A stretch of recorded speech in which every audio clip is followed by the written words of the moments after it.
ሰላም ጤና ይስጥልን እንደምን ዋላችሁ ውድ ተመልካቾቻችን ከፋና ሚዲያ ኮርፖሬሽን ከፋና ቴሌቪዥን ፋና ፕላስ ቻናላችን የለተረቡ ስለ ስፖርት የምንወያይበት ሰዓት ላይ ነው የምንገኘው። ቆይታችን እስከ 1 ሰዓት ድረስ ይሆናል። ዛሬ በስፋት በሀገር ውስጥ ጉዳይ ነው ቆይታ የምናደርገው። የሀገራችንን የብስክሌት ጉዳይ እንመለከታለን። ከሰሞኑ የኢትዮጵያ ብስክሌት ፌዴሬሽን አዲስ አመራር አግኝቷል፣ አዲስ ፕሬዝዳንት አግኝቷል።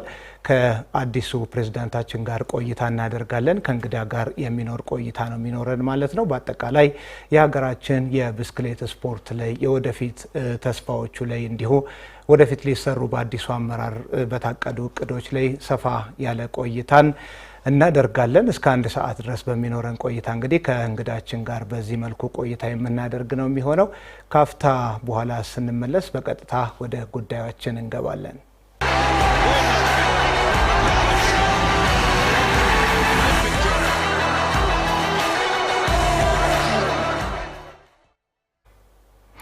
ተመልሰናል። ውድ ተመልካቾቻችን ባልደረባዬ ሚኪያስ ምትኩና እኔም ዳዊት ደያሳ ከእንግዳችን ጋር ቆይታ የምናደርግ ነው የሚሆነው። እንግዳችን አቶ ቢኒያም ነገሱ ናቸው። የኢትዮጵያ ብስክሌት ፌዴሬሽን አዲሱ ፕሬዝዳንት ናቸው። ባለፈው እሁድ ነው እንግዲህ የኢትዮጵያ ብስክሌት ፌዴሬሽን የፕሬዝዳንት ምርጫን ያደረገውና አቶ ቢኒያም ነገሱ አሸናፊ በመሆን ለቀጣይ 4 ዓመታት የኢትዮጵያ ብስክሌትን ለመምራት ወደ ኃላፊነት የመጡ ግለሰብ ናቸው። እንኳን ደህና መጡ እንግዳችን። ተባርስተልኝ ሚኪ እንዴት ነህ? አለሁ ይመስገን፣ ሁሉ ሰላም፣ ውሎ አሪፍ፣ ሁሉ ሸጋ ተመስገን። በጣም ጥሩ። ወደ ጉዳዮቻችን እንገባለን። እንግዲህ ሀገራችን ኢትዮጵያ የኦሎምፒክ ተሳትፎን አንድ ብላ ስትጀምር በ1956 እንደ አውሮፓውያን አቆጣጠር በሜልቦርን ኦሎምፒክ ሀገራችን ከተወከለችባቸው የስፖርት አይነቶች መካከል አንደኛው ብስክሌት ነው። በሁለት የስፖርት አይነቶች ነው የተወከልነው። አንደኛው ያው አሁንም ድረስ የምንታወቅበት የደመቅንበት አትሌቲክስ ነው። ከዛ በዘለለ ለመጀመሪያ ጊዜ እንግዲህ በኦሎምፒክ መድረክ የተሳተፍንበት ውድድር ነው ብስክሌትና የተጠበቀውን ያክል አድጎ እንደ አትሌቲክሱ ውጤታማነቱ በተደጋጋሚ በስፋት ባይስተዋልም በርካታ ወዳጆችም እንዳሉት ይታወቃል በሀገራችንና እንደው በስፋት እንግዲህ ስለዚህ ስፖርት ዛሬ የምንነጋገር ነው የሚሆነው ማለት ነው። እንደው ከማንነት ለመጀመሪያ ያክል ለአድማጮችም እርሶን ግልጽ ለማድረግ ያክል የሚዲያ ሰዎች እንኳን ያውቆታል፣ ግን ይህም ፕሮግራም የሚከታተሉ ሁሉ ደግሞ በቀላሉ እንዲያውቁት አቶ ቢኒያም ማን ናቸው? ምን አይነት የስራ ዘርፍ ላይ የተሰማሩ ሰው ናቸው በሚለውን ጀምር እስቲ። በጣም ጥሩ። እንግዲህ አቶ ቢኒያም በተለይ ከ20 ዓመት ጀምሮ በአብዛኛው እኔ እንኳን በቴክኖሎጂው ላይ ነው ብዙ የምታወቀው። የተለያዩ ስራዎችን ሰርቻለሁ ያለፉት 20 ዓመታት። ከቴክኖሎጂው ባሻገር ግን ከስፖርቱ ላይ እንደዚሁ ክለቦችን በማቋቋምና እንደዚሁም ደግሞ የተለያዩ ስፖርታዊ ክንዋኔዎች እንዲኖሩ በተለይ ድሬዳዋ ላይ የተለያዩ የብስክሌት ውድድሮችን ሳዘጋጅ ቆይቻለሁ። ከዛ ባሻገር ግን በፕሮፌሽን የምሰራው ቴክኖሎጂ ላይ የራሴ የሆነ የአይቲ ካምፓኒ አለኝ። የተለያዩ ድርጅቶች ላይ በኃላፊነት ሰርቻለሁ። አሁንም እሱ ስራ ላይ ነው አክቲቭሊ እየሰራው የምገኘውና ለቴክኖሎጂው በጣም ቅርብ ነኝ። ለብስክሌቱም እንደዚሁ በተጨማሪ በጣም ቅርብ ነኝ ማለት እችላለሁ። በእርግጥ ከ4 ዓመት በፊት አካባቢ የብስክሌቱን ስፖርት ያለውን የነበረውን ድክመት በተለይ ድሬዳዋ ላይ እሱን እንዴት አድርገን መለወጥ እንችላለን፣ የተሻለ ማድረግ እንችላለን የሚለው ላይ ብዙ ቁጭት ስለነበረኝ ድሬዳዋ ላይ የተለያዩ የብስክሌት ውድድሮችን አዘጋጃለሁ። ከዛ በተጨማሪ ደግሞ የክለቦች ማነስ አንዱም ትልቁ ችግር ስለነበር ወደ ክለቦችንም እንደዚሁ አንድ ክለብ በመገንባት የራሴ የሆነ ማስተዳደረው ክለብ አቋቁሜ ያ ክለብ እንደዚሁ ለ2 ዓመታት ያህል ቆይተናል በዛ ክለብ ማለት ነውና ስመራው ቆይቼ ነበር እላለሁ። አይ ቆንጆ እንደሚታወቀው ኢትዮጵያ ውስጥ ብስክሌት በጣም ጥብቅ ትስስር አለ አይደል? ላይክ በየትልልቅ ከተሞች በተለይ ሐዋሳ ብንሄድ ወይ ድሬዳዋ ብንሄድ ወይ ባህር ዳር ብንሄድ አዲስ አበባ ላይ ደግሞ ከልጅነታችን ጀምሮ በ20 ሳንቲም ተከራይቶ ብስክሌት የመንዳት እንደነዚህ አይነት የሆነ ካልቸር አለ፣ የሆነ ባህል አለ። አሁን የኔ ጥያቄ አሁን ያለንበት ደረጃ እንደዚህ አይነት ባህል ባለበት በተለመደበት ሁኔታ የኢትዮጵያ ብስክሌት ውድድር ወይም የኢትዮጵያ ብስክሌት አሁን ያለበት ደረጃ አንተ እንዴት ትገልጸዋለህ? ምን አይነት ደረጃ ላይ ነው ያለን ብለህ ታስባለህ? የኢትዮጵያ ብስክሌት በእውነት ለመናገር እንደጠቀስከው ነው። በተለያዩ ክልሎች አዲስ አበባንም ጨምሮ በተለይ ትግራይ ላይ እንደዚሁም ድሬዳዋ ላይ እኔ በተለይ ያው የድሬዳዋ ተወላጅ ስለሆንኩ ድሬዳዋ ላይ የብስክሌቱ ፍቅር ውስጣችን አድጎ ነው። በተለይ የሳይክሉ ፍቅር ከፍተኛ ነው እዛ አካባቢዎች ላይና ብስክሌቱ በተለይ በቅድም እንደጠቀስከው ገረመው ደንቦባ ኦሎምፒክ ድረስ ሄደው ኢትዮጵያን ስም ከፍ ያደረጉ ናቸው።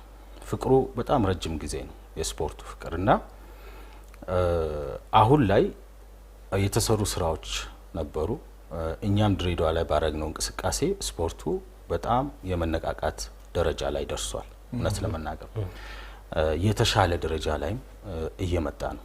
በተለይ ያለፈው ማስተዳደር ትልቁን ስራ ሰርቷል። ለዛም ክለቦችንም ስናቋቁም እንደዚሁም ደግሞ ውድድሮችን ስናደርግ ቅድሚያ ተሳትፎና በርቱ ቀጥሉበት ሲለን የነበረው ፌዴሬሽኑ ነው እና አሁን ላይ እንዴት አድርገን ያንን ማሳደግ እንችላለን? እንደ ኢትዮጵያ እንደ ሀገራችን የተሻለ የሆነ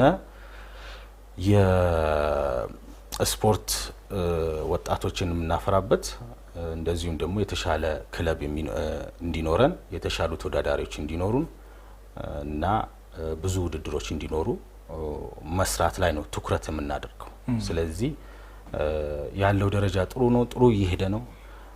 አሁን ደግሞ እኛ ስንመጣ የተሻለ እንዴት እናደርጋለን የሚለው ላይ ትልቁን ስራ ሰራለን ብለን እናስባለን እና ብስክሌቱ እንግዲህ አሁን ከዚህም በኋላ ላለው ምን አይነት ታዳጊ ወጣቶችን አፍርተን የተሻሉ ኢትዮጵያን ሄደው የሚያስጠሩ ሜዳሊያ ይዘውልን የሚመጡ ወጣቶችን ማፍራት እንፈልጋለን። ስለዚህ የተለያዩ ስፖርቶችን በማካተት ምክንያቱም በራሱ በብስክሌት ስፖርት እንደ አትሌቲክሱ ብዙ አይነት የስፖርት አሉት በውስጡና እነዛን አካተን እንዴት ወደፊት እንሄዳለን የሚለው ላይ ትልቁን ስራ እንሰራለን ብለን እናስባለን። ግምገማ ግን አድርጋችኋል? አንዳንድ ነገሮች ቅኝት ያደረክበት ነገር አለ? አንተ በግል የታዘብካቸው አንዳንድ ነገሮች በተለይ ካለንበት ደረጃ አንጻር? በእርግጥ ግምገማ ኖሮ ነው እኔ ፕሮግራሙን ምንትኖችን ቁጭት አለ እንዳልኩ ነው። አሁን ድሬዳዋ ላይ ለረጅም አመታት ውድድሮች የቆሙበት ሁኔታ ተፈጥሮ ነበር። እውነቴን ነው የምነግርህ 5 አመት አባቴ እጄን ይዞ ብስክሌት በየሳምንቱ ብቻ የብስክሌት ውድድሮች ነበሩ። በተለያየ ምክንያት እነዛ ነገሮች እየቀሩ መምጣታቸው አንዱ ቁጭት ነው። የራሱ የሆነ የብስክሌት ባህል እንዲኖር በድጋሚ ስራ መስራት አለብኝ የሚለው ላይ የተነሳሁት ከ4 አመት በፊትና የመጀመሪያ ውድድሮች ላይ ማዘጋጀት የውድድሮች እጥረት ነው ትልቁ። እንደዚሁም ደግሞ ወጣቶች አሉ፣ ጎበዝ ወጣቶች አሉ። እንዴት አድርገን እነሱን ማሳደግ እንችላለን፣ እንደዚሁም ደግሞ የተሻለ ውጤት እንዴት ያመጣሉ የሚለውን ሲስተም ዘርግተን መስራት እንዳለብን ነው ያየሁት ባለፈው 4 አመትና እኛ በጀመርነው ሌሎች ክለቦችንም ሲቋቋሙ አየን። ድሬዳዋ ብቻ ሳይሆን ሌሎች ክልሎች ላይ አዳዲስ ክለቦች መምጣት ጀመሩና ልጆች ቢኖሩንም ክለቦች ከሌለን ውድድሮች ከሌሉ ራሳቸውን ወጥተው የሚያሳዩበት ቦታ አይኖርም። እኛ የምንፈልገው ያንን ነው። ያ እንዲኖር ማድረግ ነው። ውድድሮች እንዲኖሩ እንደዚሁም ደግሞ አካዳሚው ላይም ትልቁን የምንሰራው ስራ ይሆናል። እንግዲህ እስቲ እሱ ነው እቅዳችን። በጣም ጥሩ። ያው የድሬዳዋ አካባቢ ይታወቃል በኢትዮጵያ ታሪክ ውስጥ በተለያዩ የስፖርት አይነቶች ስመጥር ስፖርተኞችን በማፍራት የሚታወቅ አካባቢ ነው። በእግር ኳሱ ያንን አካባቢ በደንብ አልፎም ሀገርን በደንብ ያስጠሩ እግር ኳስ ተጫዋቾችን ወይም ኮከቦችን ተመልክተናል። ብስክሌቱም ላይ አካባቢው ላይ የሚሰራው ስራ ከዚህ በፊትም ጥሩ እንደሆነ ይታወቃልና እርስዎ ለብስክሌት ስፖርት ልዩ ፍቅር እንዳለው ይነገራል። ከእርሶም እየሰማን ነው። በግል ደረጃ ክለቦችን እስከ መቋቋም እና የተለያዩ አይነት ድጋፎችን ለስፖርቱ ሲያደርጉ እንደቆዩ ብዙ ማስረጃዎች አሉና እንደው እኔ ወደ ኋላ መመለስ ይሆንብኝ ይሆን ብዬ ሰጋለሁ እንጂ ከብስክሌቱ ጋር የእርሶ ትውውቅ እንዴት ነው ወደዚህ ስፖርት የተሳቡት? መጀመሪያ ይሄ ሁሉ ፍቅር የመጣው በምን ምክንያት ነው? መጀመሪያ ከዚህ ስፖርት ጋር የተዋወቃችሁበት አጋጣሚ ምንድን ነበር? ያው ብስክሌት ባህል ነው፣ ስፖርት ነው፣ ባህል ነው። የድሬዳዋ አንዱ መገለጫም ነው እንደኔ እምነት። በነገራችን ላይ እንዳልኩ በጣም ከፍተኛ ብዙ ውድድሮች ይደረጋሉ። እኛ እነሱን ብንሆን ብለን የምንመኛቸው ኢንስፓየር የሚያደርጉን ብዙ ተወዳዳሪዎች አሉ። በተለይ አሁን ድሬዳዋ እነ ጀማል ሮጎራ እነ ሰለሞን አሉ። እነዚህ ሰዎችን መሆን ትልቁ ፍላጎት ነው እና ስፖርቱ ላይ ትልቅ ትኩረት ስለተሰጠ በክልሉ የግዴታ እነዛ ውድድሮች ላይ ሄደን በማየት ጨዋታዎችን በመከታተል ያው ፍቅሩ አድሮብናል እውነት ለመናገርና ያው አባቴ በዚህ ስፖርት ላይ በጣም ትልቅ ፍቅር አለውና እሱ ነው ወደዚህም ስፖርት የሳበኝና እኛም በዛው ስፖርት ውስጥ እንትናልን። ጎበዝ ተወዳዳሪ ባልሆንም ወደ ስፖርቱ ውስጥ አሁን ያው አንዳንድ ብስክሌቶችን እነዳለሁ። አንዱም ለጤና ትልቁ አስፈላጊ ከምንለው እንትን በነጻ በለው ጤናማ እንትኖችን ጥቅሞችን ታገኝበታለህና ያ ፍቅሩ ብዙ ውድድሮች መኖሩ ያ ወደዛ ፍቅር እንድትገባ ያደርጋል። እንግዲህ አብዛኞቻችን በዚህ ሳይክል ውስጥ ሄደን ይመስለኛል። እንግዲህ አሁን አዲስ አመራር ሆኖ መጥቷል። የተለያዩ ስራዎችን ለመፈጸም እንቅስቃሴ እያደረጉ ይገኛሉና እንደሚታወቀው የኢትዮጵያ ስፖርት ውስጥ ደግሞ ትልቁ እንቅፋት በተለይ ወደ አመራር የሚመጡ ሰዎች ራሳቸውን ለመጥቀም ነው እንጂ ሌላውን ለመጥቀም የሚል አይነት አስተሳሰብ አለና ይሄ በተደጋጋሚ አይተናል። ምክንያቱም ተፈትኖም ያለፈበት ነገር ነው። በዚህ ሀሳብ ተስማማለህ? ማለት ያስማማል? ገዢ ሀሳብ ነው። ብዙ ጊዜ በስፖርቱ ዙሪያ ላይ የሚነሱ ከአመራር ጋር የሚነሱ ጭቅጭቆች አሉ። እንዴት ታየዋለህ? እንዴት ስለመቀየር ታስባለህ? ምንድን ያንተ ለምሳሌ በሊደርሺፕ ላይክ በአመራርነት በውሳኔ ሰጪነት ስፖርቱን ከማሳደግም አንፃር እንዴት ታየዋለህ? አጠቃላይ ስፖርቱ ላይ ያለው አመራር እንዴት ለተገልጸዋለህ? ይመስለኛል ይሄ ለምን ተነሳ ልልም ይሄ ጥያቄ ብዙዎች ጋር ያለ ጥያቄ ነው። በተወሰነ ደረጃም አንዳንዴ እኔ የምጠይቀው ጥያቄ ነው በነገራችን ላይ። ያ ማለት ግን እውነታው ይሄ እንደዛ ነው ለማለት ከባድ ነው። እዛ ቦታ ላይ ተመርጠው ኢትዮጵያን ስፖርት እንዲያገለግሉ የሚመረጡ ሰዎች ያንዳንዳቸው ሰዎች የራሳቸው ምክንያትና እንትን አላቸው። እዛ ቦታ ላይ ሲቀመጡ ምናልባት በተለያየ ምክንያት ለራስ ጥቅም የሚባለው ነገር ሊከሰት ይችላል። እንግዲህ እኔ በራሴ ባይኔ ያየሁት ነገር የለም፣ ግን እንዳልከው ነው፣ አንደርስታንደብል ነው። እነዚህ ነገሮች መነሳታቸው አይቀርም። ትልቁ ነገር ግን ወደዚህ ስራ ስትገባ ይሄን ኃላፊነት ይሄ ትልቅ ኃላፊነት ነው ተሰጠን። ኢትዮጵያን ነው ይዘን የምንነሳው። ኢትዮጵያን ይዘን ነው ወደፊት ለማራመድ የምንነሳው። ስለዚህ ይሄ ትልቅ ኃላፊነት እንዴት አድርጌ ያንን ኃላፊነት በተሻለ ሁኔታ የተሻለ ቦታ ማድረስ እችላለሁ የሚለው ነው ለኔ ትልቁ። በኋላ ላይ ጥዬ የሚሄደው ነገር ነው ለኔ የሚያሳስበኝ እንጂ ከዛ የተለየ ነገር አይደለም። ምክንያቱም እንዴት አድርጌ የኢትዮጵያን ብስክሌት ማገልገል እችላለሁ፣ አሁን ካለበት የተሻለ እንዴት አደርጋለሁ የሚለው ላይ ነው ትኩረት የምናደርገው፣ ትኩረትም ማድረግ የምፈልገው። የብስክሌቱ ፍቅር አለ፣ ብስክሌት ውስጥ ብዙ ኖረናል። የብስክሌት ህይወትን እናውቃለን፣ ባህሉን እናውቃለን። ስለዚህ እንዴት አድርገን ያንን ወደፊት ማሻገር እንችላለን ብስክሌቱን እንዴት እንጠቅማለን ነው እንጂ እንዴት ይጠቅመናል አይደለም ትኩረት ማድረግ እንፈልገው። ታዳጊ ወጣቶችን እንዴት ብድግ አድርጌ ኢትዮጵያን ያስጠራሉ? በኔ አስተዳደር ውስጥ ምን የተሻለ ነገር ፈጠርኩ? ምን አይነት ልጆች ወጥተው በስፖርቱ ኢትዮጵያን አስጠርተዋል የሚሉት ነገሮች ላይ ነው ትኩረት የምናደርገው። አይ ቲንክ ያ ነው ትልቁ ጥረት ብዬ የማስበው።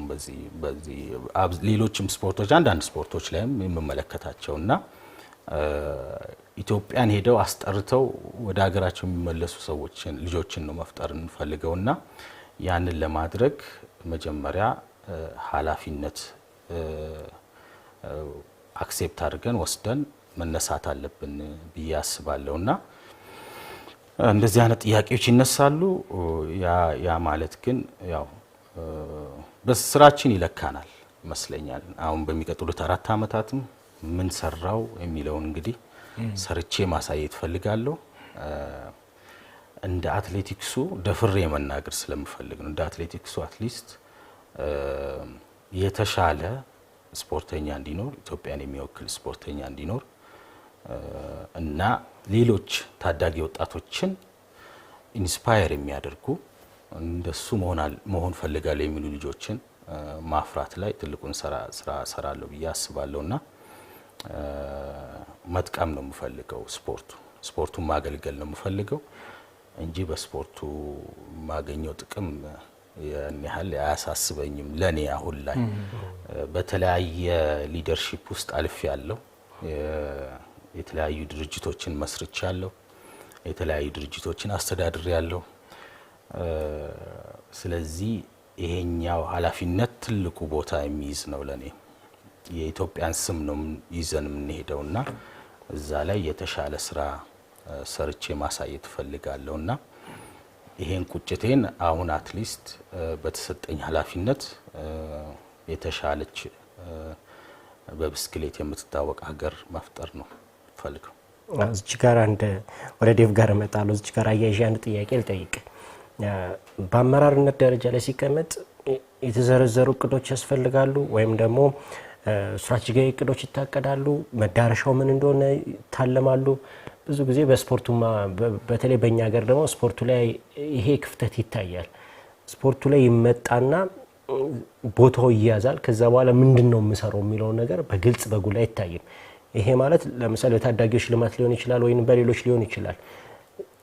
እናንተ ያቀዳችሁት ለምሳሌ ሰፋፊ ትልልቅ ነገሮችን ማሳካት የምትፈልገውን አንድ ብትጠቅስልኝ ደስ ይለኛል። ምክንያቱም እንደምታውቀው ብዙ በዚህ ስፖርት ላይ ብዙዎች ስለሚሳቡ ከታዳጊዎች ልማት ጋር ያነሳልኛል።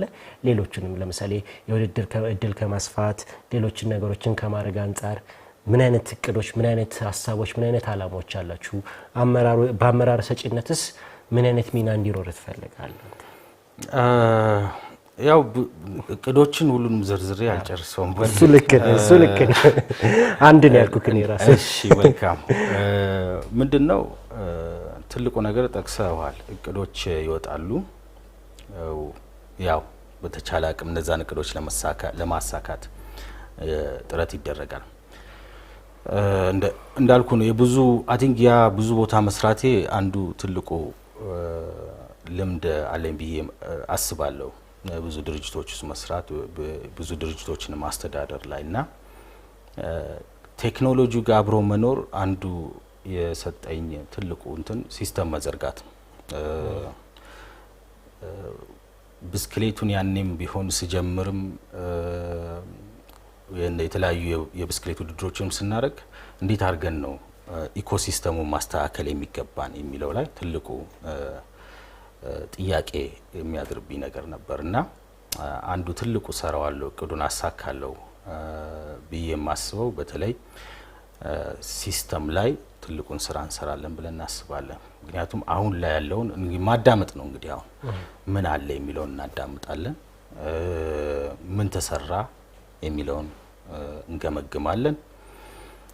ይህንን ገምግመን እቅዶችን ስናወጣ እነዛ እቅዶች እንዲሳኩ ሲስተም እንዘረጋለን። በነዛ ሲስተሞች የምንመራ ከሆነ ሁሉም በዚህ ጉዳይ የሚመለከታቸው አካላቶች ኃላፊነት ተሰጥቷቸው እነዛን ኃላፊነቶች እቅዶች ሰርተው አሳይተዋል ወይ እኛም እቅዶችን አሳክተናል ወይ የሚለው ላይ መለኪያ ኖሮት ሁሉም እየተለካ ውጤት ይዞ እንዲመጣ የምናደርግበት ሲስተም ነው የምንዘረጋው። አንዱም ትልቁ ችግር ብዬ ማስበው የኮሚኒኬሽኑም ችግሩ አንዱ እንትን ነው። ስፖርቱ ላይ ትኩረት አለመሰጠት፣ በህብረተሰቡ ደረጃ ፍላጎት አለ፣ ወጣቱ ላይ ፍላጎት አለ፣ ግን ምን ያለው ለስፖርቱ ያለው ፍቅር እነዛ ምክንያቱም ብዙ አይነት የስፖርት ውድድሮች አሉ። በብስክሌት ራሱ እንደ አትሌቲክሱ ነው በነገራችን ላይ 11 አይነት የብስክሌት ውድድሮች አሉት። በብስክሌት የዩሲአይ የሚባል አለ፣ የብስክሌት የዓለም አቀፍ ብስክሌትን የሚያስተዳድር 11 የስፖርት ዘርፎች አሉት። እኛ በአንዱ ዘርፍ ነው አሁን እስካሁን ባለው ብዙ ጊዜ ዓለም አቀፍ ቦታዎች ላይ ሄደን ውድድር የምናደርገውና ሌሎች ስፖርቶችንስ እንዴት እናስተዋውቃለን? እነዛ ላይ ሲስተም ካለ ኢኮሲስተም ካለ እነዛን እያስተካከልን እቅዶችን እያሳካ መሄድ ነውና አይ ቲንክ ትልቁ ስራ እሱ ነው። በእርግጥ እንዲያው አንድ ብቻ ስላልከኝ ነው እንጂ ሁለቱም ማድረገው እንደ ማንኛውም ስፖርት ብስክሌቱ ላይም ታዳጊው ላይ ስራ መስራት ነው። ከግራስሩት ጀምሮ አካዳሚዎች ላይ ትልቁ ስራ መሰራት አለበት። እንዴት አድርገን ወጣቶችን ማሳደግ ነው። ድሬዳዋ ላይ ያንን ትልቅ ስራ ሰርተን ነበር። ብዙ ወጣቶችን አፍርተን ክለቦች አሁን አካቷቸው ጠንካራ ልጆችን ይዘው እያወዳደሩ ይገኛሉ። በድሬዳዋ በነበረኝ ኤክስፒሪየንስ እና ወጣቶቹ ላይ መስራት ትልቁ ነገር። የሴቶችም ብስክሌት ብዙ ጊዜ ትኩረት የማይሰጠው የማይነሳም ጉዳይ ነው ዳንዴና እንዴት ጀግና ልጆች አሉ መሰለ በዓለም አቀፍ ደረጃ እስከ ስማችንን ያስጠሩ በአፍሪካ ሻምፒዮና እንደዚሁ ውጤታማ የሆኑ ልጆች አሉ። እነጽጌንም ማንሳት እንችላለን እና እነዚህ ልጆች እንዴት ነው ብንረዳው ነው የሚያስጨንቀኝ ለኔ። እንግዲህ እንዴት አድርገን ሌሎች ታዳጊ ወጣቶችን ማፍራት እንችላለን? ምክንያቱም የታለንት ችግር የለባትም ኢትዮጵያ። እንዴት አድርገን ያንን ታለንት ማሳደግ እና ውጤታማ የሚሆን ትውልድ መፍጠር ላይ የሚለው ትኩረት የሚደረግበት ይሆናልና ክልሎች ላይ በተለይ የተለያዩ ክልሎች ላይ እነዚህ ስፖርቶች እንዲለመዱ እንዲወደዱ ማድረግ የምንሰራው ስራና ያው እዚህ ላይ ነው እንግዲህ የመጀመሪያ ስራ የምንሰራው። በጣም ጥሩ። ያው እርስዎ አዲስ አመራር ኖት። ከሚቀጥለው ሳምንት ጀምሮ ካልተሳሳትኩኝ ሙሉ ለሙሉ ወደ ስራው ይገባሉና ያው እቅዶች ይኖራሉ። እቅዶች ደግሞ የራሳቸው የሆነ ቅደም ተከተል ይኖራቸዋል፣ የሚቀመጥላቸው ጊዜ አለ። እንደው በአጭር ጊዜ ልታሳኳቸው ያቀዳቿቸው ወይም በአጭር ጊዜ ውስጥ የሚተገበሩ ምን አይነት እቅዶች ነው ያላችሁ? እሺ ያው ሳምንት ነው ያልከኝ እውነት ነው። ወደ ስራው እንገባለን። እቅዶች ብዬ ያስኳቸዋሉ። በነገራችን ላይ እኔም ስመረጥ የተለያዩ የስራ አስፈጻሚዎችም በዚሁ አዳዲስ ስራ አስፈጻሚዎችም ጨምረናል፣ ተመርጠዋል። እንደዚሁም ደግሞ የነባሮችም አሉ። በተለይ አብዛኛዎቹ በዚህ ስፖርት ላይ ልምድ ያላቸው ሰዎች ናቸውና ከነሱ ጋር ለመስራት ነው እንግዲህ እቅዴ። እነሱ ጋር የምናደርጋቸው ውይይቶች ወሳኝነት ይኖራቸዋል እና እኔ ብቻ የማቀደው ጉዳይ ሳይሆን አቅጣጫ እንዴት አድርገን መስጠት አለብን፣ የተሻለ ነገር እንዴት መፍጠር አለብን ነው። በመሰረቱ ቢያንስ የሚቀጥሉት 100 ቀናቶች ማሳካት እንችላለን ብለን የምናስባቸው እቅዶች አሉ። በመጀመሪያ ደረጃ እንደ እቅድ የምንይዘው ፌዴሬሽኑ ላይ ያሉ ችግሮችን መለየት፣ አሁን ያለው ጠንካራ ጎን ምንድነው ብሎ መመርመር፣ ግልጽ የሆነ አሰራር እንዲኖር ማድረግ ትልቁ የምሰራበት አንዱ ቦታ ነው። ግልጽነት ሲኖር የተሻለ አስተዳደር ይኖራል ብለን ስለምናስብ ነው። ስለዚህ ፕሮፌሽናል የሆነ ፌዴሬሽን እንዲኖር ነው። በነገራችን ላይ የምሰራው ስራና ስለዚህ ፌዴሬሽኑን ከማጠናከር አንጻር አንዱ ስራ የምሰራ ይሆናል። በሁለተኛ ደረጃ እንደ እቅድም ብዬ የማስበው ነገር በተለይ በየክልሎች ያሉ የዚህ ስፖርት እንቅስቃሴዎች ምንድናቸው የሚለውን ማየት እንፈልጋለን፣ መመርመር እንፈልጋለን። ምንድነው ያሉት ችግሮች? አሁን ክለቦቹ ላይ ምን ደረጃ ላይ ነው ያሉት? አሰልጣኞቹን እናነጋግራለን፣ ተጫዋቾች አትሌቶቻችንን እናነጋግራለን፣ ያለባቸውን ችግር እናዳምጣለን። እነዛን አዳምጠን ምንድነው ከዛ የምንማረው፣ ምንድነው የተሻለ ስራ መሰራት ያለበት የሚለውን ለመለየት የሚረዳን ይሆናልና ቢያንስ በእነዚህ ክልሎች ውስጥ ስፖርቱ ጠንካራ የሆኑ ክልሎች ላይ የመጀመሪያውን የግምገማ ስራ የምሰራ ይሆናልና ያንን ግምገማ ሲኖር የተሻለ ነገር ማድረግ መስራት ስለሚቻል ነው። ዳኞችም እንደዚሁ የክለብ ኮቾች፣ አሰልጣኞች እነሱ ጋርም እንደዚሁ በተመሳሳይ ምንድነው ያሉት ነገሮች የሚለው ነው። ምክንያቱም አንዱ ኮቾች ጋር አሰልጣኞች ጋርም ያለው ዳኞች ጋርም አይ ቲንክ መሰራት የሚገባቸው ነገሮች አሉ ብዬ አምናለሁ። በነገራችን ላይ ዓለም አቀፍ የብስክሌት ውድድሮች ላይ እንደ አጋጣሚ ብዙ ውድድሮች ላይ ሄጄ ያለው ከሀገር ውስጥ ውጪ ማለት ነው። በተለያየ አጋጣሚዎች እድል ማግኝቼ በፍላጎትም ሄጄ ያየዋቸው ውድድሮች አሉ። አሁን ከአፍሪካ ቱር ሩዋንዳ ትልቁ ውድድሮችን አይተናል። እንደዚሁም ደግሞ አሁን እነዚህ አሰልጣኞች ምንድነው ዘመናዊ አሰራር እየተከተሉ ነው ወይ? ምክንያቱም ያንን ዘመናዊ ሲስተም መከተል ካልቻልን ወደ ኋላ እያስቀርን ስለሚሄድ ማለት ነው። እና እንዴት አድርገን የተሻለ አሰለጣጠን ይኖራቸዋል የሚለውን አትሊስት አሁን ያለውን ያሰለጣጠን ስርዓት መገምገምና ማየት ይገባልና ያንን ስራ አይ ቲንክ በሂደት የምንሰራ ይሆናል በስፖርቱ ላይ በብስክሌቱ ስፖርት ላይ ማለት ነው። ሌላው እንደ ሀገር ብሔራዊ አቅጣጫዎችን መያዝ ነው። የስፖርት ካላንደሮች እንዲኖሩ ማድረግ ነው። የውድድር ካላንደሮች እንዲኖሩ ማድረግ ነው። እነዛን እቅዶች አውጥቶ የተለያዩ የውድድር ፕሮግራሞች እንዲኖሩ ስራ መስራት ነው። እንግዲህ አሁን እንደምታየው ነው ከተማችን መንገዶቻችን የብስክሌት ሌን በጣም በተሻለ ሁኔታ ነው ያሉት። እንዴት እንጠቀማቸዋለን? እነዛ ነው። ምክንያቱም ስፖርተኞቻችን ብቻ አይደለም፣ በነገራችን ላይ ጤናማ ትውልድም ላይ ነው ትኩረት የምናደርገው። የጤና ቡድኖች በየወረዳ ታች ድረስ እየወረድን የጤና ቡድኖችን እንዲቋቋሙ ማበረታታት ስራ ሁሉ እንደ እቅዱ የምንይዝ ይሆናል። ከነሱ ጋር እንዴት አድርገን በቅርበት እንሰራለን? እንዴት አድርገው ውድድሮችን ማዘጋጀት ይችላሉ? ዜጋው እንዴት አድርጎ የብስክሌት አጠቃቀሙ የተሻለ ያደርጋል የሚለው ላይም ስለ ስፖርቱ ያለውን የጤና ጥቅም ጅምር ላይ ወደታች ወርደን መስራት እንፈልጋለን። ሌሎቻችንን እንዲጠቀሙ እንፈልጋለን። ሌሎች ሀገሮች ላይ የብስክሌት አጠቃቀም ከፍ ያለ ነው። አውሮፓ ሌላ ሌቭል ላይ ናቸው ያሉትና ያንን እንዴት ወደ ሀገራችን ማምጣት እንችላለን? የብስክሌት ፍቅሩን እንዴት አድርገን ወደ ህዝቡ እናስገባል የሚለው ላይ እንደ አንድ እቅድ ይዘን የምንሰራው ይሆናልና አይ ቲንክ እሱ ነው። ከዛ ባሻገር ግን ትልቁ ማነሳው እንደ እቅድ ያስኩት የዲጂታል ሲስተማችን ይቀየራል። ያ አንዱ ነው ሙሉ ለሙሉ። ምክንያቱም ትልቁ ችግር የዲጂታል ኢኮሲስተም አለመኖር ነው።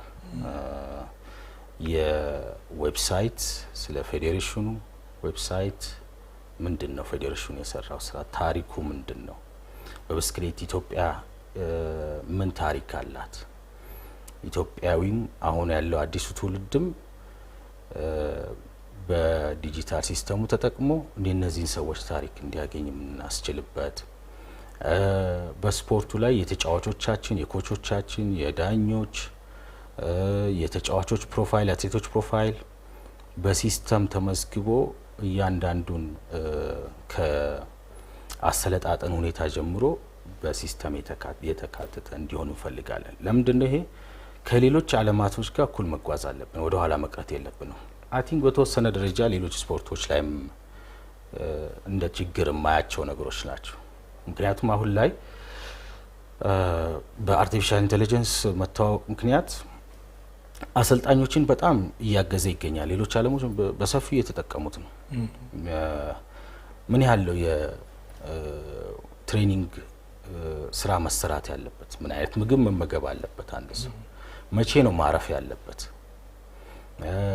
መቼ ነው ስልጠናው ማድረግ ያለበት፣ በየትኛው የዌዘር ነው ያንን ስልጠና ማከናወን ያለበት የሚሉት ነገሮችን በኤአይ የታገዘ ስራ እንዲሰራ እኛ ሲስተሙን እንሰራለን።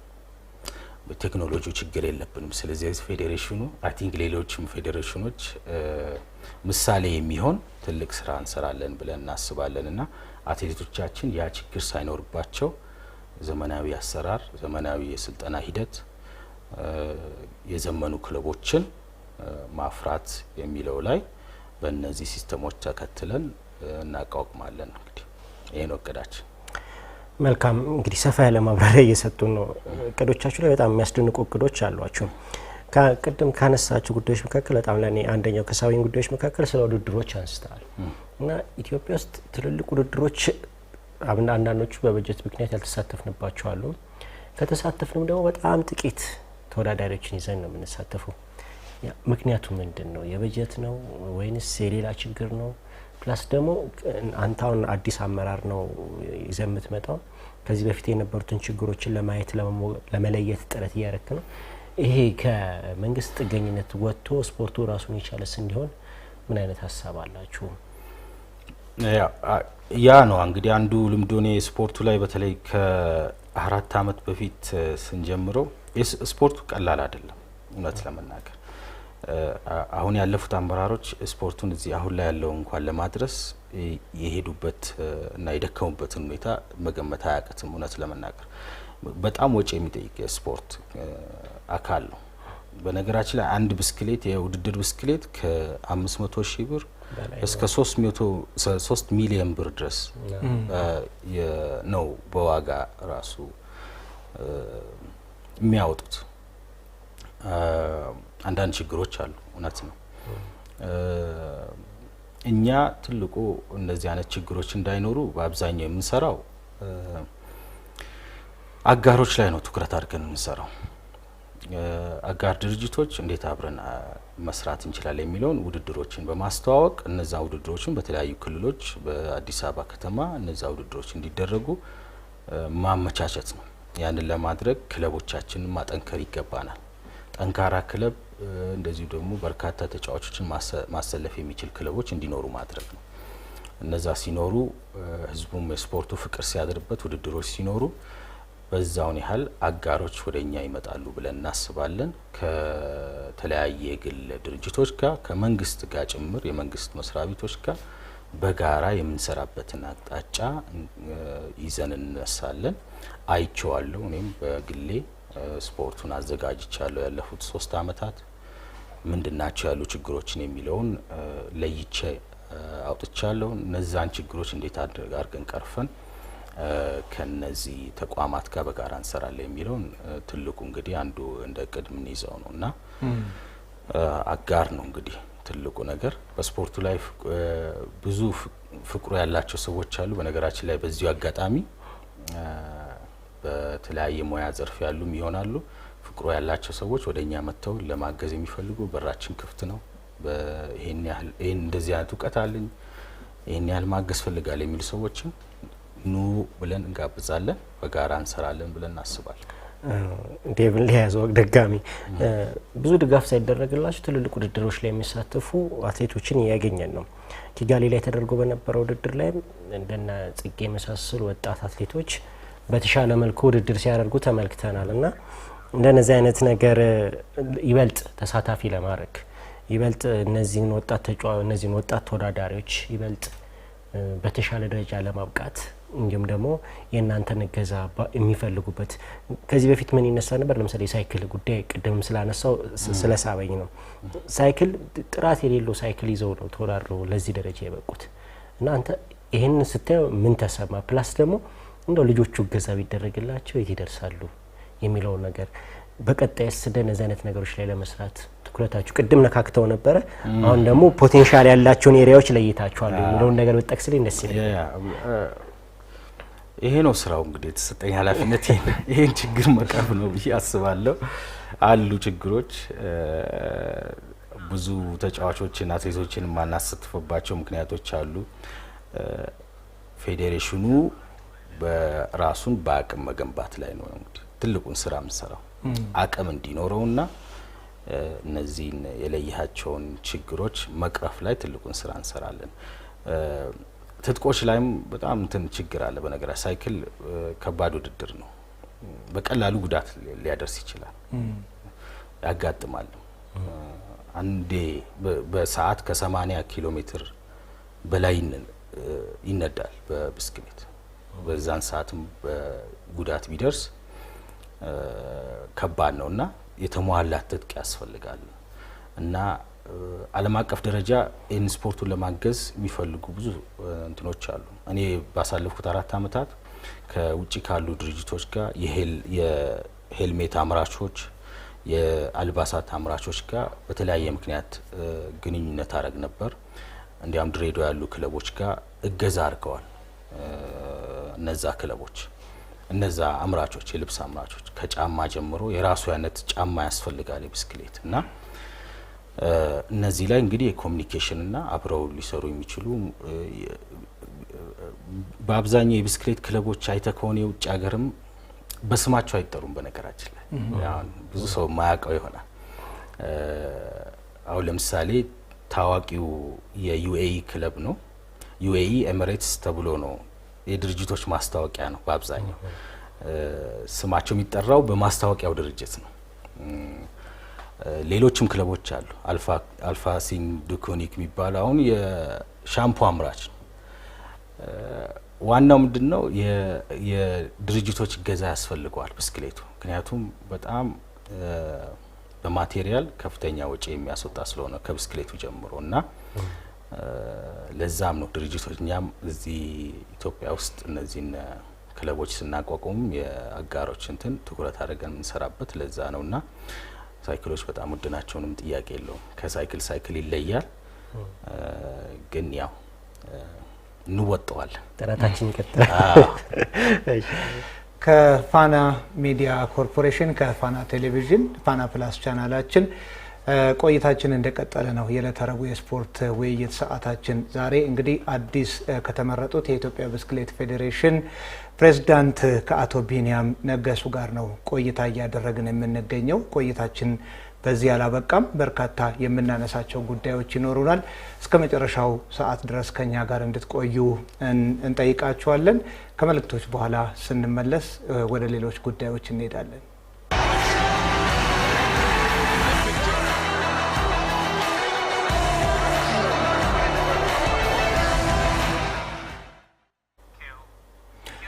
ተመልሰናል ተመልካቾቻችን። እንግዲህ ቆይታችን ይቀጥላል። አቶ ቢኒያም ያው አሁን የተወሰነ ነገሮች አንስተውልናል። ብዙ ችግሮች ነው ያሉት። በተለይም አትሌቲክሱ በፋይናንስ ረገድ ብዙ ነገር ይፈልጋል። የማቴሪያሎቹ ውድነት በጣም ከፍተኛ በጀት ከሚያስፈልጋቸው የስፖርት አይነቶች መካከል አንደኛው እንደሆነ ይታወቃል። ምንም ጥርጥር የለውም። ከዚህ በተጨማሪ ግን የኢትዮጵያ ብስክሌት መሰረታዊ ችግሮች ምንድን ናቸው? አሁን ቅድም መጀመሪያ ላይ ስንጠቅስ መጀመሪያ በኦሎምፒክ ከዛሬ ስንት ዓመት በፊት የተሳተፍንበት የስፖርት አይነት ነው። ያኔ እኛም እንደ ሀገር እንዲህ አይነት ቁመና ላይ የለንም። በዚያን ጊዜ በብስክሌት ስፖርት መወዳደር አይደለም ማሰቡ በራሱ ከባድ የሚባልበት ጊዜ የነበረ ወቅት ነው ማለት እንችላለን። እና እንደው መሰረታዊ የሚባለው የኢትዮጵያ ብስክሌት ስፖርት ችግር ምንድን ነው? ስፖርቱ የሚፈለግበትን ያህል ተራምዶ ከፍ ያለ ደረጃ እንዳይደርስ ያደረገው? ያው ጥያቄውም ስጠይቅ በተወሰነ ደረጃ መልሱንም እየመለስከው ነው። በነገራችን ላይ የማቴሪያል ችግሮች፣ የስፖርቱ የብስክሌቶች መወደድ፣ ብዙ ነገሮችን ማንሳት እንችላለን ስፖርቱ በሚፈልገው ደረጃ። ግን ያንን ሁሉ ችግር ታልፎ አሁንም ድረስ ኢትዮጵያ ብስክሌተኞችን ይዛ በተለያዩ ዓለማቶች የሚወዳደሩ ታለንትድ የሆኑ ልጆች አሉ እና ዋናው ነገር እንዳልኩ ተመሳሳይ ነው። እንደ አንዳንድ ሌሎች ስፖርቶቻችን የግራስሩት ስራዎች አለመሰራት፣ የአካዳሚ ከልጆች ላይ አለመሰራት ይመስለኛል። ስፖርቱ ላይ ፍቅር እንዲያድር የማድረግ ስራ ብዙም የማይታዩ ናቸው። ብስክሌቱ እየተረሳ መጣ፣ እየተተወ መጣ። በተወሰነ ደረጃ ግን ፌዴሬሽኑም አለ፣ ረጅም ዓመት ያስቆጠረ ነው። የሚዲያ ስራዎችን በከፍተኛ ሁኔታ መስራት ይጠበቅብናል።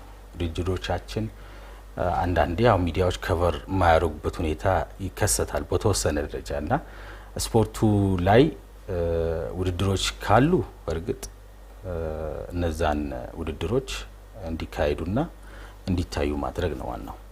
ስለዚህ እኛ ታዳጊ ወጣቶች ላይ መስራት፣ ሴቶች ላይ መስራት እንፈልጋለን። ዋናውን ቡድናችንም ላይ አሁን ካለበት ደረጃ ጠንካራ እንትን ይዘት ኖሮት እንዲሄድ እናደርጋለን። ስለዚህ ችግሮቹ ግልጽ ናቸው። አሁን ካለበት የተሻለ አለመሆኑ የአንዳንድ የበጀት ጉዳዮች ናቸው። እነዛን ጉዳዮች እንዴት መፍታት እንችላለን የሚለው ላይ ነው። ጠንካራ ስራ እንሰራለን። እውነት ለመናገር አይ ቲንክ የማርኬቲንግ ስራ እንደ ቢዝነስ ነው መታየት ያለበት። እንዴት አድርገን ስለ ስፖርቱ ድርጅቶችን አሳምነን ወደዚህ ስፖርት ይህንን ስፖርት እንዲያግዙ ማድረግ ይቻላል የሚለው ላይ ትልቁን ስራ እንሰራለን እና ያው እንደሚታወቀው የበጀት ጉዳይ አንዱ የሚነሳ ነውና ያ ነው እንግዲህ እንደ ጥራት ብዬ የማስበው። ስለዚህ ኢንዱስትሪ የሆነ ስራ እንስራ። መልካም። የሀገር ውስጥ ውድድሮችን ቀደም ብለውም ሲያነሱ ነበር። የሀገር ውስጥ ውድድሮች ከማዘጋጀት አንጻር ከፍተኛ ልምድ እያከበታችሁ መሆኑን ሲናገሩ ነበርና ከዚህ አንጻር እነዚህ ውድድሮችን የማስፋቱ እንቅስቃሴ ምን አይነት እንዴት ነው ማስፋት የሚቻለው? ጥራቱንስ እንዴት ከፍ ማድረግ ይቻላል? በፊት በጣም ትልልቅ ውድድሮችን እንመልከት ነበር። በተለይ ቅዳሜና እሁድ ብስክሌት መዝናኛ ነበር። አዲስ አበባ ስቴዲየም፣ መስቀል አደባባይ እኔ በማስታወሰው ልክ ማለት ነውና ለነዚህ አይነት ውድድሮች በክልል በተለያዩ የኢትዮጵያ ከተሞች ውድድሮችን ይበልጥ የማስፋት እንዲሁም ደግሞ ጥራቱን ደግሞ ከፍ የማድረግ ከክለቦችም አንጻር ደግሞ ቁጥራቸውን ከመጨመር አንጻር ልክ ነው። ምን አስባችሁ? ክለቡ እንዳልኩ ክለቦችን ማጠንከር ነው ዋናው ነገር። አሁን ላይ እንደ ቅድም እንይዘው ክለቦችን አጠንክረን እንዴት ነው የውድድር ውድድሮች እንዲኖሩ እንዴት ነው የምናደርገው የሚለው ላይ እንደ አንድ ስትራቴጂ ይዘናቸው ምንድነው ያሉት ክፍተቶች፣ ያንን ክፍተቶች እንዴት እንሞላለን ብለን የምንሰራው ስራ ይሆናል። በነገራችን ላይ በአገር ውስጥ ብቻ ውድድር አናበቃ። አሁን የብስክሌት ስፖርቱ ውድድር ለማዘጋጀት ምን ይፈልጋል የሚለውን ከልምድ አይተናል። ያለፉት 4 አመታት ምንድነው ውድድር ለማዘጋጀት የሚያስፈልገው ነገር፣ ምን ያህል በጀት ያስፈልገዋል፣ እንዴት አድርገን ነው ክለቦች ላይ እነዛ ውድድሮች ላይ እንዲሳተፉ የምናደርገው የሚሉትን ጉዳዮች አይተናል። ስለዚህ እነዛን ቀዳዳዎች እንዴት እንደፍናለን የሚለው ላይ ነው አሁን የምንሰራው። ያ ልምድ አትሊስት አሁን ላይ እንዳልከውም አዲስ አበባ ላይ ሌሎች ክልሎች ላይም እነዚህ ዝግጅቶች እንዲደረጉ ግዴታ ነው፣ መዘጋጀት አለባቸው። በዛ መስመር ነው ስፖርቱን ተወዳጅ ልናደርግ የምንችለውና ትልቁ የአጋር ድርጅቶች አብረውን የሚሰሩ ድርጅቶችን እየፈለግን እያነጋገርን አብረውን እንዲሰሩ እያደረግን ዝግጅቶችን እንዲያደርጉ ስፖንሰር እንዲያደርጉ ስራ የምንሰራውና በሀገር ውስጥ ብቻ ያበቃ አይሆንም። በነገራችን ላይ ይሄ ስፖርት ለምሳሌ ቱር ሩዋንዳ አንዷ ዓለም አቀፍ ውድድሮችን የምታደርገው ከቱሪዝሙ አንጻር ከፍተኛ ትኩረት ስለሚያሰጣት ነውና ኢትዮጵያ ስለምን ይሄ ይቀርባታል፣ የተለያዩ ኢንተርናሽናል ውድድሮች እንዴት አይኖራትም የሚለውም አንዱ ቁጭት ነው። ከዚህ በፊትም ተዘጋጅቷል፣ በነገራችን ላይ ተሞክሯል ለማዘጋጀት። ስለዚህ የተለያየ መደናቀፎች ነበሩ። እሱ ላይ ተምረን አሁን ያለው ምንድነው ያጋጠመው የሚለውን ተምረን የተሻለ ነገር እንዴት እንሰራለን ከዓለም አቀፍ የብስክሌት ስፖርት ተቋማት ጋር ከአፍሪካም ጀምሮ እንዴት ተነጋግረን ሌሎች ዓለማት ያሉ ቡድኖችን እኛ ጋር አምጥተን እንዴት እናወዳድራለን የሚሉ እንትኖች እቅዶች ይዘናል እና እነዛ ውድድሮች በማዘጋጀት እንግዲህ የተሻለ ስፖርቱ ላይ የተሻለ ነገር መፍጠር እንችላለን ብዬ አስባለሁ። በነገራችን ላይ እንግዲህ ኢትዮጵያ መልክዓ ምድሯ ለዚህ ስፖርት የተመቸ ነው። አሁን የማውንቴን ባይክን ብንወስድ ማውንቴን ባይክ ውድድሮች ሌሎች አንዳንድ አውሮፓ ሀገሮች እንዲያውም ዳገት ቁልቁለቱን ራሳቸው ሰርተው ነው የሚያወዳድሩት ትልቅ ወጪ ወጥቶ። ኢትዮጵያ ለዚህ የታደለች ነች፣ ችግርም የለም። አሁን በተለይ ከቅድም ለማንሳት ሞክሬዋለሁ ዩሲአይ እንደ ኳሱ ፊፋ እንደሚያስተዳድረው ብስክሌትን ዩሲአይ ነው የሚያስተዳድረው እና ማውንቴን ባይኩ አንዱ ሁለተኛው ስፖርት አይነት ነው። ግራቭል የምንለውም አለ። ለነዚህ ስፖርቶች ምንም ወጪ ሳይወጣ ፕሮግራሞችን የማዘጋጀት አቅም አለን ብዬ አስባለሁ እና እነዚህን አዳዲስ ስፖርቶች ማስተዋወቅም አንዱ ስራችን ነው። ስለዚህ እነዚህን ስፖርቶች ስናስተዋውቅ ውድድሮች ይኖራሉ ማለት ነው። ተጨማሪ ስፖርቱ ላይም በዛ በማውንቴን ባይክም ሊሆን ይችላል በግራቭል ፍላጎት ያላቸውን ወጣቶች ይዘን ለኦሎምፒክ ድረስ ማወዳደር የምንችልበትን ስራ እንሰራለን። አሁን በተለይ ከ2 አመት በኋላ በሚኖረው ሎስ አንጀለስ ኦሎምፒክ ላይ ከሮድ ባይስክል ማውንቴን ባይክ እና ሌሎችም በኦሎምፒክ ላይ መወዳደር የምንችልባቸው ስፖርቶች ላይ ልጆችን ማብቃት ጠንክረን እንሰራለን፣ ለማድረስ እንሞክራለን። ስለዚህ እነዛ ስፖርቶች ላይ ትኩረት አድርገን ተጨማሪ ስፖርቶች እንዲኖሩ አሁን ያለውን ደግሞ ስፖርት ማጠንከር ላይ እንሰራለን ብዬ አስባለሁ። አይ ቲንክ ስራ ይሰራል ብዬ አስባለሁ። በጣም ጥሩ። ስለዚህ እንግዲህ በቀጣዩ የሎስ አንጀለስ ኦሎምፒክ ጠንካራ ብስክሌተኞችን እንጠብቅ ማለት ነው። አዎ ሜዳሊያ የሚያመጡ ልጆችን ግዴታ እናመርታለን። ኢትዮጵያን የሚያስጠሩ ሜዳሊያ ይዘው የሚመጡ የተሻለ ተወዳዳሪ የሚሆኑ ልጆችን እናደርሳለን ብለን እንግዲህ ስራ እንሰራለን። በጣም ደስ ይላል። ያው እንግዲህ ስለ ዓለም አቀፍ ውድድሮች ስናነሳ ስለ አትሌቲክሱ ላይ ልትሰሩ ስላሰባችሁት ነገሮች በአጠቃላይ ስናነሳ ልክ በዓለም አቀፍ መድረክ ብቁ የሆኑ ተወዳዳሪዎችን ብለን እንዲሁ ሜዳሊያ ሊያስገኙልን የሚችሉትን ተወዳዳሪዎች ስለማፍራት እስካሁን ስናወራ ቆይተናልና እንደው በዛው ልክ በዓለም አቀፍ ውድድሮች ላይ አትሌቲክሱን መዳኘት የሚችሉ የአትሌቲክሱ ዳኞችን ወይም የአትሌቲክሱ ባለሙያዎችን እንደ ሀገር ከማፍራት አንጻርስ የሀገር ውስጥ ውድድሮቻችንንም ጥራታቸውን በጠበቀ መልኩ መምራት የሚችሉ ብቁ ባለሙያዎችን ከማፍራት አንጻርስ ምንድነው እየሰራችሁ ያላችሁት? ባለሙያዎች ላይ ትኩረት አድርጋችኋል ወይስ አትሌቶቹ ላይ ብቻ ነው? ልክ ነው። በጣም ጥሩ ጥያቄ ነው። ያየነውም ችግር ስለሆነ ያየው ችግርም ስለሆነ ነው። አንደኛ ትልቁ ነገር ልምዶችን እንወስዳለን። ስልጠናዎች እንዲኖሩ ግዴታ እናደርጋለን። በዚህ በነገራችን ላይ በዳኝነቱም ይሁን አሰልጣኞች ጋር አንዳንድ ክልሎች ጠንካራ መሰረት የያዙ ክልሎች አሉ። አንዳንድ ክልሎች ጋር ደከም ያለ አለ። በተለይ የኢትዮጵያ ሻምፒዮና ብስክሌት ሲዘጋጅ ከ140-50 በላይ ተጫዋቾች ናቸው የሚሳተፉት የኢትዮጵያ ሻምፒዮና። የሚገርሙ በጣም አነስተኛ ዳኞች ነው ያሉ። ውጤታማ የሆነ ውድድር ለማድረግ ግዴታ የዳኞች መኖር አስፈላጊነቱን ተረድቻለሁ። እኔ የተወሰነ ጥረቶችን ስላየው ነው እና እንዴት አድርገን ዳኞችን እናመርታለን፣ የተሻሉ ዳኞች እንፈጥራለን የሚለው ላይ አንዱ ስራ ይሆናል። አንዳንድ ክልሎች ጠንካራ ናቸው፣ እንደ ሌሎች ክልሎች ልምዳቸውን ያስተላልፋሉ። ሌሎች የአፍሪካ ሀገሮች በዚህ ላይ ምን አይነት ልምድ አላቸው፣ ከነሱ ምን እንማራለን የሚሉት ላይ አንዱ ትልቁ የምንሰራ ነው። ካሰለጣጠንም አይነትም ነው። በነገራችን ላይ የዳኞች ጋር ሳይሆን የአሰልጣኞች ሁኔታ ራሱ ማደግ አለበት አሁን ካለውና የተሻሉ አሰልጣኞችን እንዴት ማምረት እንችላለን የሚለውን እነዚህን በስልጠና ዘርፍ ያስኳቸው ጉዳዮች ናቸውና የተሻለ እና በቂ ዳኞች እንዲኖሩ ማድረግ የዘመነ አካሄድ የሚከተሉ አሰልጣኞችን ማፍራት የተሻለ ውድድር ማካሄድ የምንችልበት እና ስፖርቱን የተሻለ ቦታ ማድረስ የሚለው እንደ እቅድ የተያዘ ነውና እሱ አንዱ ግዴታችን ነውና ልምድ ማካፈል አለብን። እንዳልኩ ነው ኢትዮጵያ ታለንት ችግር የለባትም፣ የኢንዱራንስ ችግር የለባትም። ትንፋሽ አለን እንደ አትሌቲክሱ ነው። ስለዚህ የሚሮጥ ማምረት እንደቻልን ሳይክል ገፍቶ ኢትዮጵያን የሚያስጠራ ማምረት አያቅተንም ብዬ አስባለሁ።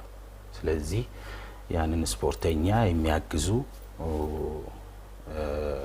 እና ውጤታማ የሚያደርጉ ወጣቶችን መፍጠር ላይ እንሰራለን። ስለ አሰልጣኞች ስታነሳ እንደው ሀሳቡን በደንብ ታጠነክርልኝ ብዬ ነው። በየትኛውም የስፖርት ዘርፍ በተለይ ብቁ ባለሙያዎች ማፍራት ነው መሰረታዊ ጉዳይ።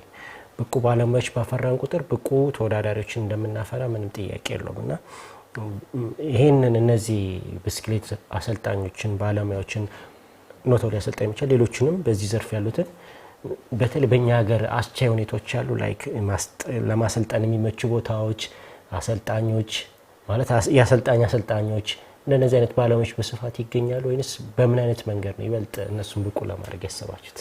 እንዳልኩ ነው አሰልጣኝ አሉ፣ ምርጥ አሰልጣኞች አሉ። ብሔራዊ ቡድኑን ይዘው ውጪ አፍሪካ ሀገርም ሌሎች ዓለማቶችም ይዘው የሚሄዱ በጣም ጎበዝ አሰልጣኞች አሉና ዘመናዊ አሰራርን ከመከተል ጉዳይ ነው። አንድ ብቻ ሁለት ብቻ ሊጠሩ ይችላሉ ምናልባት ሌሎችም አሰልጣኞች አሉና ዘመናዊ አሰራር እንዴት እንከተላለን? ሌሎች ዓለም በምን አይነት ያሰለጣጠን አካሄድ ነው የሚሄዱት? እንዴት አድርገን ነው ያንን እኛ ጋር የምናመጣው? እንግዲህ አንዱ አሁን ያለውን አሰራር መገምገም ያስፈልጋል። አሁን ያሉ አሰልጣኞችን ማናገር ያስፈልጋል። እነዛ ዘመናዊ አሰራር ያልተከተሉበት ምክንያት ምንድነው ብለን እናዳምጣለን። ያንን ዘመናዊ አሰራር የሚከተሉ ከሆነም እንዴት ነው የተሻለ አትሌት የምናፈረው የሚለው ላይ እየተወያየን እንሄዳለን። ስለዚህ አሁን የማዳመጥ ስራ ነው። እንደ ፌዴሬሽን የማዳመጥ ስራ እንሰራለን እና ችግሮችን እንለያለን። ችግሮችን ለይተን ለነዛ ችግሮች መፍትሄ መስጠት ነውና የተሻለ አሰልጣኝ እንዲኖረን ነው የምንፈልገው። እንደ ማንኛውም ስፖርት ማብዛት ነው የምንፈልገው። እንግዲህ እሱ ላይ አንድ ስራ እንሰራለን እንጂ አንዳንድ አሁን ለምሳሌ የኮንቲኔንታል ክለቦች አሉ በሳውዝ አፍሪካም አንዳንዴ ከተለያየ አፍሪካ ሀገራት ይመርጡና ወጣቶችን ያሰለጥናሉ። ስልጠናና ትሬኒንግ ሲደረግ ባሉበት አካባቢ በአፕሊኬሽንና ሶፍትዌር ተጠቅሞ የሮጡበት ሰዓት እንደዚሁ ደግሞ የልብ ትርታቸው ብዙ የሚለኩ ነገሮች አሉ። እነዛ ተመዝግበው የራሱ የሳይክል ኮምፒውተር የምትባላለች በእነዛ ተመዝግበው ነው የሚላከው። ይሄን ያህል ነበር ትሬኒንግ የሚል ያ አይነት አሰለጣጠን አለ ለምሳሌ እና ምናልባት የማቴሪያል ችግር ከሆነ የማቴሪያል ችግሮችን እንዴት አድርገን እናሟላላቸዋለን። ሁሉም አሰልጣኞች በዛ ሶፍትዌር የታገዘ ስራ እንዲሰሩ ማድረግ ነው። ምክንያቱም እኛ ሲስተም እንዘረጋለን ስንል ሲስተም ብቻ አይደለም፣ ምንድነው የተሻለው ለብስክሌቱ ምን አይነት የተሻለ ሲስተም እንሰጣለን የሚለው ትኩረት እንወስድበታለን እና አይ ቲንክ በቴክኖሎጂ ችግር የለብንም። በጣም ጥሩ። ያው ሀገራችን ውስጥ ካሉ ብሔራዊ የስፖርት ፌዴሬሽኖች እንደው ኋላ ቀር ተብለው ከሚታሙት መካከል የኢትዮጵያ ብስክሌት ፌዴሬሽን አንዱ ነውና ባለኝ መረጃ አማካኝነት በዚህ በ21ኛው ክፍለ ዘመን ፌዴሬሽኑ የህዝብ ግንኙነት ክፍል የለውም። እንዲሁም ደግሞ ምንም አይነት የማህበራዊ ሚዲያ ሲስተም ተጠቃሚም አይደለምና እነዚህ አይነት ነገሮች ደግሞ ቅድም በተወሰነ መልኩ ለመነካካት ሞክረሃል። ራሱ ፌዴሬሽኑ የሚሰራቸውን ስራዎች ለህብረተሰቡ ተደራሽ ለማድረግ እንኳን በጣም የራሳቸው የሆነ እንቅፋት ይሆናሉና እንደው እዚህ ላይ እስካሁን የነበረው ነገር እንዳለ ቀርቷል፣ ኦሬዲ አልፏል እንበልና በርሶ የአመራርነት ዘመን በዚህ ረገድ ምን ይለወጣል? ምን እንጠብቅ? ኋላ ቀር አሰራር መልካም ምንድነው እና የሚሆነው አሁን ላይ በነገራችን ላይ ፌዴሬሽኑ ዌብሳይት አለው። በመሰረቱ ችግሮች አሉ።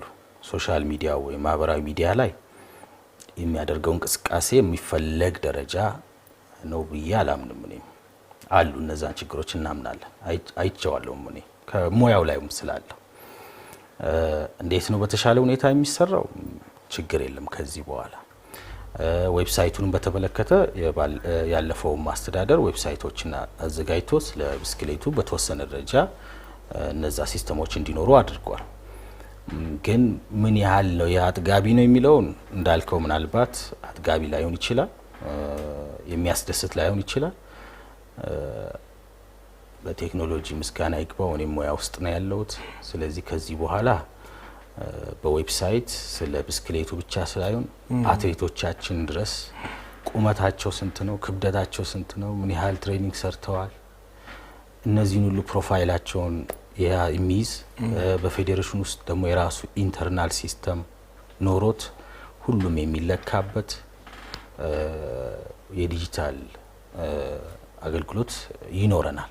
ከክለቦች ጋር በተገናኘ ከአሰልጣኞች ጋር እገዛ መስጠት የሚችል ሲስተም ይኖረናል እና ሶሻል ሚዲያው ላይ ወይ ማህበራዊ ሚዲያው ላይ ጠንካራ ስራ እንሰራለን። ዌብሳይቱንም በተሻለ ሁኔታ የተሻለ ዌብሳይት ይኖረናል።